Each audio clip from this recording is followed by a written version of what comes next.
오늘도 우리 사는 이야기 찾아주셔서 감사합니다. 사연자분이 보내주신 이야기 시작해볼게요.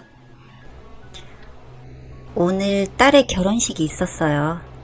딸이 태어난 게 엊그제 같은데 벌써 커서 결혼을 한다니 감회가 새롭더군요. 딸을 시집 보내고 나니 오늘따라 아버지 생각이 많이 나네요. 저희 아버지는 걷지 못하는 장애인이셨어요. 언제부터 장애인이셨는지는 모르지만 제가 기억나는 어린 시절부터 늘 아버지는 걷지 못하셨어요. 어머니는 제가 어릴 때 집을 나가셔서 돌아오지 않으셨다고 해요. 그 흔한 사진 한 장 없어 환갑이 된 지금까지도 어머니의 얼굴을 모르고 살고 있네요. 어쨌든 저는 몸이 불편한 아버지와 둘이 살았어요. 아버지는 몸이 불편하셨지만 닥치는 대로 일을 하셨어요. 다리가 필요 없는 그런 일들이요. 주로 공장에서 많이 일을 하셨죠. 어떻게든 저를 부족함 없이 키우고 싶으셨겠지만 저는 그런 아버지의 노력에도 불구하고 부족함이 많았어요. 심적으로도요. 사춘기에 접어드니 그런 아버지가 창피했어요. 부모님이 학교에 오셔야 하는 수업이 있는 날에는 아버지께 비밀로 했어요. 친구들한테 아버지를 보여주기 창피했거든요. 그리고 다른 친구들이 너무 부러웠어요. 비가 오는 날 아빠가 차로 데려다 주는 친구, 소풍 때 엄마가 싸준 도시락을 가져오는 친구. 그런 친구들을 보고 집에 가는 날에는 아버지랑 눈도 마주치지 않았어요. 항상 아버지는 제게는 의리셨어요. 저의 투정에 화 한 번 내신 적 없고 항상 져주셨죠. 그래서 저는 아버지가 상처받으신다는 생각도 못한 채 그렇게 철없이 굴었어요. 저는 그 흔한 친척도 없었어요. 그래서 명절에도 항상 아버지와 둘이 집에서 보냈죠. 설날에 세뱃돈 얼마 받았다 하는 친구들을 보면서도 항상 부러웠고, 그런 저는 아버지께 왜 할머니도 삼촌도 없냐고 또 투정 부렸죠. 그리고 걷지 못하는 장애인의 딸이라는 꼬리표는 학창시절 너무나 예민했던 저에게 정말 떼고 싶은 꼬리표였죠. 저는 이렇게 아버지께 불효를 하면서 컸고 성인이 돼도 달라지는 건 없었어요. 남들처럼 대학도 가고 싶었지만 우리 집 형편에 무슨 대학이야 하고 바로 공장에 취업을 했으니까요. 물론 아버지는 본인이 어떻게든 학비를 마련할 테니 대학에 가라고 하셨지만 저는 싫었어요. 대학을 가더라도 아버지의 도움 없이 제 힘으로 가고 싶었어요. 저는 공장에서 일을 하기 시작했고 대부분 아버지 또래의 아저씨, 아줌마들이 일하는 곳이어서 딸 같다며 저를 많이 예뻐해 주셨어요. 그래서 본인네들 반찬을 제게 나눠주기도 하셨고 정말 엄마처럼 아빠처럼 이모처럼 삼촌처럼 저를 많이 챙겨주셨어요. 사실 저는 그분들께 부모 없는 고아라고 말했거든요. 그래서 저를 더 챙겨주셨죠. 공장에서 일을 하면서 집을 나와 기숙사에서 생활하고 싶었지만 기숙사에 자리가 없어서 집에서 출퇴근을 했어요. 하루 종일 일을 하다 보니 아버지와 마주치는 기회도 적어지고 그러면서 아버지와 거리를 점점 두게 되었죠. 그러다가 기숙사에 자리가 났다는 얘기를 듣고 저는 바로 기숙사로 들어갔어요. 아버지께는 출퇴근 시간을 아껴서 조금 더 내 생활을 하고 싶다. 쉬는 날 자주 찾아뵙겠다고 말씀드렸고 아버지는 절 보내기 싫어하셨어요. 그렇지만 저는 아버지를 떠나고 싶었기에 기숙사에 들어갔어요. 집을 나와 기숙사에 오고 나서는 집에 아예 가지 않았어요. 연락도 드리지 않고요. 혼자 계신 아버지가 걱정되긴 했지만 잠깐뿐이었어요. 제가 너무 철이 없었던 거죠. 아버지는 제가 집을 나가고 서서히 말라가셨고 죽어가셨다고 해요. 애지중지 키운 딸이 집을 나가버렸으니 살아도 사는 게 아니었겠죠. 그렇게 집을 나와 산 지 3년쯤 지났을 때 지금의 남편을 만났어요. 함께 공장에서 일하는 사람이었고 붙어 지내다 보니 정이 들더군요. 그렇게 저는 남편과 결혼했고 남편에게도 고아라고 거짓말하고 아버지께 결혼 소식도 알리지 않았어요. 아버지 몰래 도둑 결혼을 하고 그의 첫 아이가 생겼어요. 제가 엄마가 된다고 생각하니 갑자기 아버지 생각이 나더라고요. 하지만 집을 나온 지 시간이 오래 흘러 아버지를 뵐 자신이 없었어요. 그리고 며칠 후 모르는 번호로 전화가 왔어요. 여기 병원인데요. 선종필 씨 따님 되시나요? 선종필 씨가 사망하셨습니다. 아버지가 돌아가셨다는 연락이었어요. 저는 너무 놀라 병원으로 달려갔고 도착해 얘기를 들어보니 아버지는 퇴근길에 과속으로 달리던 차에 교통사고를 당하셨고 병원으로 옮기는 중 사망하셨다고 했어요. 침대에 누워 흰 천을 덮고 있는 아버지를 보니 눈물이 쏟아졌습니다. 아버지는 제가 떠나기 전보다 매우 마른 몸을 하고 계셨어요. 아마 제가 떠나고 끼니도 잘 챙겨 드시지 않았던 모양이에요. 저는 아버지의 장례를 치러야 하기에 남편에게 전화를 했고 이 같은 사실을 털어놨어요. 남편은 갑작스러운 말에 당황했지만 장례를 치르는 내내 제 옆을 지켜줬죠. 장례를 마치고 아버지가 혼자 살던 집을 정리하러 집에 갔어요. 집은 참 변한 거 없이 그대로였죠. 아버지는 항상 제가 오기만을 기다리신 것 같았어요. 그렇게 잠시 추억에 잠겨 있다가 아버지의 물건들을 하나 둘씩 정리하는데 서랍 속에 아버지의 일기와 통장이 있었어요. 아버지의 일기는 대충 이랬어요. 8월 29일 우리 선영이가 기숙사를 들어갔다. 벌써부터 우리 선영이가 보고 싶다. 9월 7일 주말마다 온다던 선영이가 오질 않는다. 무슨 일이 있는 건 아니겠지? 9월 13일 선영이가 일하느라 바쁜가 보다. 기다리면 와주겠지. 10월 1일 오늘 선영이를 위해 저축을 시작했다. 나중에 우리 선영이 시집가면 줘야지. 등등등. 아버지의 일기장엔 온통 이런 내용으로 가득 차 있었어요.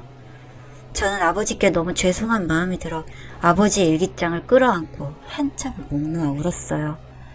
또 아버지가 남기신 통장엔 4천만 원이 들어있었어요. 제가 떠난 뒤 그렇게 돈을 모으셨더라고요. 저는 그 통장을 보면서 눈물도 나고 또 아버지께 화가 났어요. 그렇게 크지도 않은 돈 내가 뭐라고 이렇게 모으셨나. 그냥 맛있는 거 사드시지 하고요. 하지만 아버지는 떠나버리셨고 더 이상 화낼 상대도 투정 부릴 상대도 없으니 저는 그냥 우는 일 말곤 할 수 없었죠. 제가 그렇게 울면서 아버지의 짐을 정리하고 있을 때 집에 어떤 아저씨가 찾아왔어요. 그분은 저희 아버지 동생, 제 작은아버지라고 하셨죠. 배를 타는 직업이라 이제야 소식을 듣고 달려왔다고 형님, 불쌍하니 우리 형님 하며 우셨어요. 좀 진정이 된 후 저는 아버지께 동생이 있다는 말을 못 들었는데 정말 동생이 맞냐 물었고 아저씨는 주머니에서 아버지의 어릴 적 찍은 사진을 보여주며 맞다고 했어요. 그리고 저에게 너 아버지한테 어떻게 그럴 수 있냐며 어떻게 집 나가서 한 번을 찾아오지 않았냐고 저를 나무랐어요. 저는 제가 잘못한 걸 잘 알고 있었지만 그냥 화가 났어요. 평생을 나몰라라고 찾아오지도 않던 사람이 이제서야 찾아와서 작은아버지라고 저한테 뭐라고 하는 게 너무 화가 났어요. 아버지가 살아계셨을 때 찾아오셨으면 얼마나 좋아하셨을까 하는 생각도 들었고요. 하지만 작은아버지는 평생 아버지와 연락을 하며 제가 없을 때 찾아뵈며 그렇게 사셨더라고요. 그리고 작은아버지에게 충격적인 이야기를 듣게 됐어요. 사실 아버지는 총각 때 다부지 체격으로 운동도 잘하고 공부도 잘하는 아주 건실한 청년이어서 여자들에게도 꽤나 인기가 좋았다고 했어요. 아버지는 방학 때 잠시 동네 어르신 공장에서 일을 도와줬는데 그때 공장의 어르신의 손녀가 기계에 끼어 죽을 뻔한 걸 살려주려다가 다리를 잃으셨다고 했어요. 그 어르신은 화재로 아들 부부를 잃고 겨우겨우 손녀를 키우면서 살고 계셨는데 그 일이 있고 우울증을 견디지 못하고 손녀를 두고 얼마 뒤 스스로 목숨을 끊었다고 하셨어요. 그 남겨진 손녀가 바로 저였고 저를 거두어 키워준 사람이 아버지라고요. 아버지는 저를 구하다 다리를 잃으셨고 피가 한 방울도 안 섞인 저를 데려다 애지중지 키워주셨다고요. 그리고 다리를 잃고 남의 자식까지 키우게 난 아버지가 마음에 안 들었던 할아버지는 아버지를 내쫓았고 그렇게 작은 아버지만 간간히 아버지를 찾아뵀었다고요. 저는 작은 아버지에게 이런 사연을 듣고 정말 탈진할 정도로 울었어요. 아버지의 헌신적이던 사랑. 제가 아이를 낳고 살아보니 친자식이어도 아버지처럼 못하겠더라고요.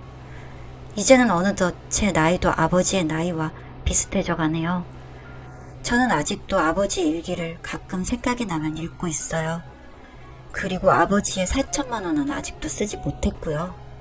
아버지, 저 선영이에요. 잘 지내고 계시죠? 저는 잘 지내고 있어요. 아버지 조금만 더 기다려주세요.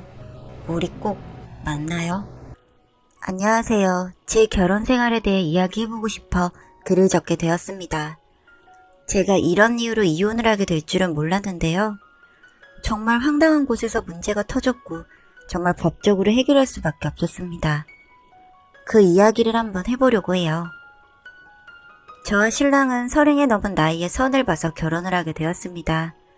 30이라는 나이가 요즘 같을 때야 늦은 나이도 아니라고 하지만 불과 몇 년 전만 하더라도 30의 남자친구도 없으면 어떻게 하냐며 주변 어른들의 걱정 가득한 물음과 참견들에 집에서 물 한 모금 마시기도 힘이 들었거든요. 그렇게 회사 직장 동료의 추천으로 선을 보게 되었고 몇 번의 데이트를 통해서 연애를 시작하게 되었습니다. 비가 오면 유리창에 큰 카페에 앉아 조용히 커피를 함께 마시기도 하고 기념일이 되면 소소한 이벤트를 준비해주는 신랑의 자상하고 센스 있는 모습에 결혼까지 생각하게 되었고 그렇게 생각을 하다 보니 신랑의 가족 행사라든지 모임에도 같이 참석하게 되었어요. 신랑은 홀어머니와 고등학생인 시누이가 한 명 있었습니다. 단출한 가족 구성이지만 화기애애한 시댁 분위기가 나쁘지 않았고 신랑이 그 집에서 기둥과 같은 역할을 잘 해준다고 생각했어요. 그리고 상견례를 마치고 결혼식 날짜를 잡고 정신이 없는 와중에 시누이에게 연락이 왔습니다. 새언니, 결혼 준비로 많이 바쁘시죠? 혹시 시간 되면 저랑 같이 쇼핑 가실래요? 아무래도 저희 식구들 선물 고르는 거 제가 도와드릴 수 있을 것 같은데. 네? 아, 어머님 생신이세요? 아니요, 그런 건 아니고 원래 결혼 전에 가족들 선물 같은 거 교환하는 거 아닌가 해서요. 어린 시누이가 아마 예물 예단을 그렇게 생각한 건가 싶어서 어른들께 의견을 묻고 준비하겠다고 둘러대고 연락을 마쳤습니다. 그리고 결혼식 당일이 되었고 조용히 결혼식이 진행되는 와중에 웅성웅성 학생들이 떠드는 것 같은 소리가 들렸고 돌아보니 시누이 또래쯤 되어 보이는 나이대의 아이들이 밥을 먹으면서 떠들고 있었습니다. 저희가 호텔 예식에 양식 코스로 진행하다 보니 1인 식대가 10만원 정도 나왔고 원래 소규모로 친한 지인 몇 분과 가족들만 불러서 대접하는 마음으로 예식을 진행한 거라 조용하고 차분한 결혼식을 기대했는데 예상 밖의 시누이 친구들이 오게 되었고 소란스러워서 제가 원하는 결혼식과는 거리가 멀어졌습니다. 그리고 그 친구들이 축의금도 안 내고 밥을 먹고 갔더라고요. 사실 이런 부분이 제가 째째하게 느껴질 수도 있는 부분인 거 알고 있지만 식대가 싼 것도 아니고 미리 말도 해주지 않은 본인의 손님을 부른 게 불쾌해서 결혼식이 끝나고 신랑에게 이야기를 했었어요. 여보, 결혼식 끝나자마자 이런 말 해서 미안한데 당신 동생이 우리 결혼식 때 친구들 부른 거 알고 있었어? 응, 뭐 친한 친구 하나 부른다고 하던데. 친구가 하나면 말을 안 하지. 언뜻 봐도 10명은 돼 보이던데. 그거 10대만 해도 100만 원인 거 알지? 그래도 우리가 장사하려고 결혼하는 건 아니잖아. 아직 어려서 그런 거 잘 몰랐나 보다. 내가 잘 타이를게. 신랑이 타이른다고 하는데 제가 더 할 말도 없고 해서 그 문제는 그렇게 끝이 났습니다. 그리고 며칠 뒤 시누이에게 문자가 와서 미안하다는 식으로 이야기를 하길래 그냥 생각이 짧은 시누이 정도로만 생각을 했고 그 후로 시누이가 고3이 되고 공부를 하면서 마주치는 일이 줄어들었어요. 시누이가 고3이 되고 여름방학 무렵 시어머니는 친정엄마가 편찮으시다고 하여 시골로 내려가셨고 학업을 마쳐야 하는데 고3인 딸이 혼자 생활하는 게 걱정이 되어서 혹시 수능을 칠 때까지만 저희 집에서 같이 살면 안 되겠냐고 제안을 했는데 아무래도 집에 다른 식구들이 같이 생활하면 불편할 것 같다는 생각 때문에 망설이다가 신랑의 적극적인 부탁으로 몇 달 같이 살아보고 정 불편하면 시누이 혼자 시댁에서 지내기로 했습니다. 시누이가 저희 집에 들어오고 처음에는 밥도 신경을 써서 차려줬습니다. 저도 일을 하다 보니 이것저것 챙기기는 힘들고 볶음 고기 반찬 하나랑 계절 나물 하나 정도는 먹을 수 있도록 준비를 해줬는데 처음에는 신랑도 시누이도 고마워하며 먹더니 좀 지나니까 자꾸 배달 음식을 시켜 먹자고 하더라고요. 솔직히 그래도 신경 써서 음식도 해주는데 별 감흥 없이 받아먹는 게 슬슬 미워 보이기도 했고 그렇다고 저한테 월세 개념으로 돈을 주는 것도 아니었거든요. 신랑이 저보다 퇴근 시간이 한두 시간 늦어서 제가 먼저 집에 들어가는데 둘이 있는 시간이 불편하기도 하고 이렇게 작은 불만들이 쌓여가고 있었는데 하루는 저녁을 차려주는데 뒤에서 맛도 없는데 뭘 또 만들어 하는 소리가 분명히 들렸고 뒤를 돌아보니 방으로 들어가고 있는 시누이가 보였습니다. 잠깐만, 지금 나들으라고 한 말이니? 네? 제가 뭐라고 했는데요? 방금 맛없는 거 또 만든다고 말한 거 똑똑히 들었어. 저는 그런 말 한 적 없는데 왜 생사람 잡으세요? 하며 언쟁을 하고 있는데 그때 신랑이 퇴근을 하고 집으로 들어왔고 시누이는 오빠 하며 신랑에게 쪼르르 달려가더군요. 그리고 그날 저녁에는 시누이야 불편해서 같이 못 살겠다고 말하며 그냥 시댁에서 혼자 좀 지내라고 하자고 했어요. 신랑은 아직 한 달도 채 안 지났는데 그게 무슨 말이냐고 버럭했고 혹시 시누이에게 들릴까 저는 목소리를 낮춰서 이야기했습니다. 나는 그래도 잘해보려고 매번 밥도 차려주고 하는데 오늘 내 뒤에서 맛도 없는 거 또 만든다고 비아냥거렸어. 잘못 들은 거겠지. 무슨 말을 잘못 들어야 그런 말로 들릴 것 같아? 그래서 그걸로 이야기 중인데 당신이 온 거였어. 솔직히 얹혀서 지내면서 밥 먹을 때 수지 한 번 놓은 적 없고 본인 속옷 한 번 갠 적 없는 거 당신은 알아? 그럼 고3에 공부하지 일 시키려고 데려왔니? 내 말은 그 말이 아니잖아. 좀 더 잘 지내봐. 땡땡이는 당신한테 늘 고맙다고 매번 나한테 이야기하는데 당신도 예뻐하려고 노력도 좀 해봐. 가족이잖아. 신랑은 막상 시누이가 집에 들어오니 제 이야기는 들은 채도 안 하고 동생 말만 듣더라고요. 그리고 저한테 고마워한다는 동생이 외출하고 집에 들어오면 양말을 휙휙 아무데나 벗고 방문을 잠그고 영화를 보나요? 고3은 공부하니 이해해줘야 하는데 미드도 아니고 당당히 한국 영화 보는 거 뻔히 하는데 문만 닫아뒀다고 모른다고 생각하는 건지. 그렇게 냉전을 유지한 채로 2달 정도 지난 어느 날이었는데요. 그날 제가 몸이 안 좋아서 조금 일찍 퇴근을 하고 집에 가고 있었는데 집 현관문을 여는 소리와 동시에 쿠당탕 하는 소리가 들렸고 저는 문이 열리고 바로 두 눈으로 그 소리의 원인을 알아냈습니다. 저희 집에는 귀중품을 모아두는 함이 있는데 시누이가 그 함을 열었던 건지 바닥에 흩어져 있었고 장롱이며 옷들이 주머니가 하나같이 벌어져 있었고 속옷까지도 까 뒤집힌 채로 있었습니다. 그리고 당황해서 보지 못했는데 현관에 저의 신발이 아닌 남자 운동화 한 켤레가 있었어요. 가뜩이나 몸도 안 좋은데 이런 상황을 보니 열이 머리 끝까지 받아서 경찰에 신고를 했습니다. 집에 도둑 들었다고요. 제가 전화통화를 하는 소리를 듣고 화장실에 숨어있던 남학생이 나와서 저에게 무릎을 꿇었어요. 시누이는 물건 찾다가 떨어뜨린 건데 뭘 경찰까지 부르냐고 했고요. 저는 그 순간부터 계속 동영상 촬영을 하고 있었는데 시누이가 말리려고 하다가 절 밀어서 팔에 실금이 갔습니다. 경찰이 집에 도착했고 저는 시누이를 포함한 남학생을 주거 침입과 절도를 한 것 같다고 확인을 해달라고 했는데 잠깐 물건을 찾는다고 말했던 시누이의 주머니에서 제 금반지들 몇 개와 목걸이 줄들이 나왔고 남학생의 주머니에는 바꿔치기를 하려고 한 건지 인터넷에서 팔 것 같은 가짜 금반지들이 나왔습니다. 그냥 훔치려고 했다는 느낌은 받았는데 치밀하게 가짜를 준비해온 걸 보고는 저도 이건 아니다 싶어서 두 학생을 모두 경찰서로 보냈어요. 물론 퇴근하고 돌아온 신랑이 합의를 해달라고 했지만 저는 그 모습이 더 싫었습니다. 제가 어릴 때부터 금 액세서리를 좋아해서 돈이 되고 여유가 될 때마다 하나씩 사서 모았던 거고 금 실반지가 유행이라 사이즈별로 디자인별로 제가 모아둔 제 재산이었거든요. 당연히 그 중에는 시댁에서 받은 폐물과 엄마가 주신 귀중품들도 함께였고 집에서 와서 일일이 확인을 하는데 반지들은 거의 바꿔치기를 했더라고요. 비슷해 보여도 제 것이 아니었고 안에 적혀 있어야 할 18K 글자가 보이지도 않았습니다. 나 도둑년이랑은 못 살아. 쟤 보내전지 아님 당신도 나가.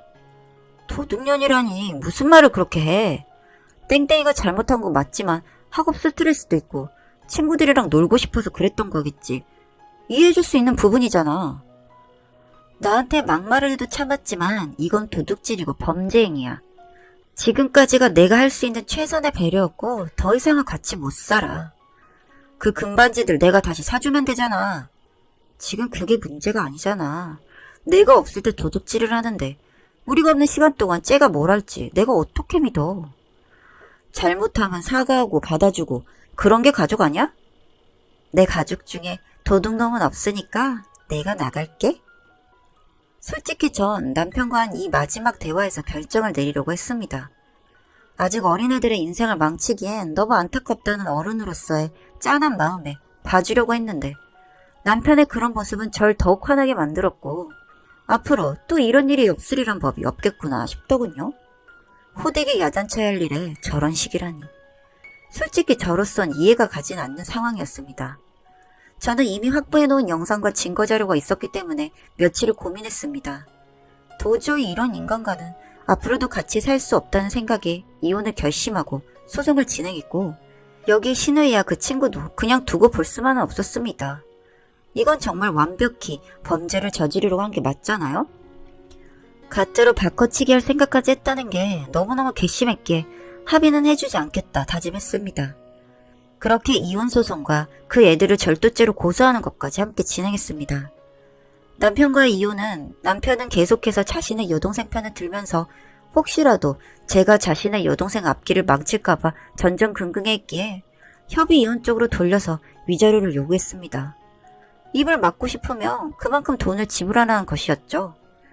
변호사님과 상담했는데 이 애들이 미성년자인데다가 초범이기 때문에 제가 원하는 만큼의 형량이 나오긴 힘들다고 하기에 위자료라도 많이 받기로 했습니다. 솔직히 전 그 둘을 깜빵에 보내고 싶었거든요. 그렇게 저는 남편과 이혼을 했습니다. 위자료는 생각보다 세게 불렀고 또 그걸 받아들이더군요.